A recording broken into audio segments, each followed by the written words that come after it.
Everyone keeps talking about investing and I'm so confused, I don't even know where to start. What's up guys, it's Nicole Victoria at No Budget Babe, your host of ATM, All Things Money.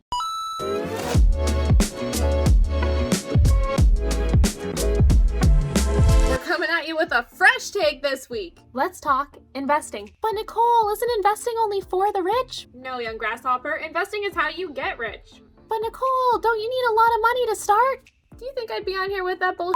You can get started with as little as $5 if you wanted to. All right, I'm sold, but where do I begin? Step 1, you're going to want to choose a brokerage. What's that? It gives you access to the stock market. They get the stock market like a hot new club, but your name's not on the guest list. But don't worry, because you know a guy. That's where the brokerage comes in. They give you access to the stock market. But these brokerages can charge you fees to give you access to the stock market and to stocks. So make sure you look at how much they're actually charging you in fees and commissions for every stock that you buy.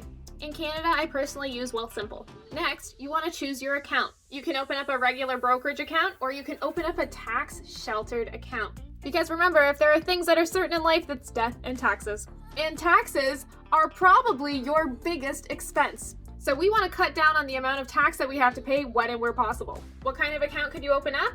A TFSA or an RRSP? A TFSA is a tax-free savings account and an RRSP is a registered retirement savings plan. Which account you choose generally depends on your goals and your current tax bracket now and the one you expect to be in when you retire. The next step is you're going to want to put money into that account. Once the money is in the account, then you choose your investments. I don't buy individual stocks and I don't invest for the short term, which means all of my investment goals are 5 years away or longer. Typically, the longer timeline you have before you need the money, the safer your money is. And although I don't invest in individual stocks, I invest in ETFs, which are like a basket of stocks.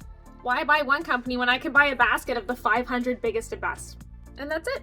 That's it for another episode of ATM. I'm your host, Nicole Victoria. Catch me here next time on Narcity.